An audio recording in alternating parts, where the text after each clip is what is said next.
Hey everybody, just wanted to share some guidance for training as you may be gymless, stuck at home, limited to training with no equipment. Just give you some tips to help bridge the gap. First off, keep in mind this is maybe 2 weeks, 3, 4 weeks. We'll see what it ends up being, but whatever it is, these 2 to 4 weeks without the gym. Right now, I know it's gonna feel kind of agonizing, but it is for the greater good. And 6 months from now, a year from now, you'll look back at this time and it'll be a little blip on the radar. So you got to just kind of try and stay positive, try and pivot your goals for this time and make the best out of a bad situation. So don't just let it be a throwaway time where you don't train at all, let your diet go to shit, and come back in bad shape.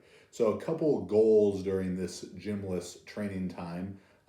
Key things to consider with your training is what we can do training with no equipment is do very high velocity, high power output movements like sprinting, jumping of all different types, explosive push-ups, and that type of high velocity work is going to help you retain more neural force production.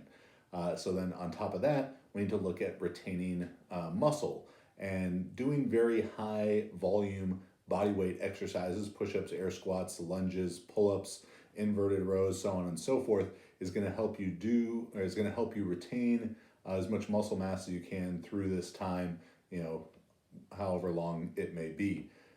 From there, we're looking to increase work capacity because if you don't have a home gym, you're going to be limited by intensity.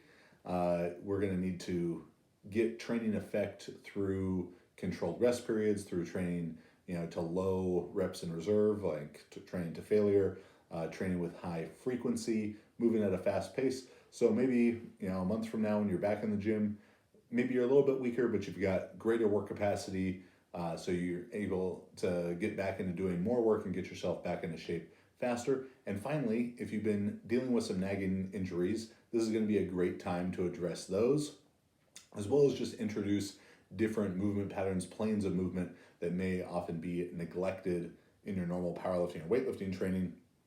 So doing stuff like more lateral movement, some twisting exercises will all be good options. Also, there's plenty of ways to add difficulty to body weight training, doing things like slow eccentrics, cluster sets, or rest pause sets where you're doing several reps, taking a short rest, maybe 5 to 20 seconds, continuing with more reps so you're able to get more reps in a shorter period of time. Isometrics, so pauses at different parts of the movements are going to be really useful. AMRAP sets, time sets, so max reps in 30 seconds, or extending the idea of time sets out to density training, maybe picking 2 exercises like push-ups and air squats and doing as many sets of 20 of each as possible in a set time period, 6 minutes, 8 minutes, wherever it may be, and trying to beat that, every third day, every fourth day, something like that. As well as, if you can invest in some equipment like resistance bands, you're going to be able to add intensity that way. Filling up a backpack with books, going a backpack on your back, a backpack on the front, zercher carrying, a backpack or sandbag, filling up buckets from Home Depot buckets with sand or rocks or water, picking up your kids, putting zercher carrying your kids while you zercher squat or zercher rack lunge your kids around the house. All kind of different things, milk jugs, anything. It's really important to keep in mind with this that anything is better than nothing. If you can be creative and add resistance to these movements in some way, you're going to be getting a little bit better training effect than you would with just the body weight stuff. But again, a lot of ways to manipulate that body weight training just through tempo, through more exotic rep schemes to do that. So here I'm putting up a couple example sessions. Notice that they just include explosive movements to retain that neural force production, then some more high volume body weight exercises to help keep your hypertrophy up, and then finally finishing that with more different types of movement patterns. A lot of core work is going to be really useful during this time. So you can kind of build out your own sessions like this. We'll show you, a bunch of body weight movement options to get your, get the juices flowing, get your creative juices flowing on ways that you can structure this. But remember, just keep the training as hard, high intensity as you can, as great an effort as you can output. You're going to need frequent training in this situation, because without weights, it's going to be hard to make any of the sessions that overloading and thus that fatiguing. So training 4, 5, 6 times a week, twice a day, because these are going to be fairly short workouts, like 20 or 30 minutes. You do one in the morning, one in the evening. If you're stuck at home, maybe you don't have a lot better to do in this situation. So hopefully these tips help you out a little bit.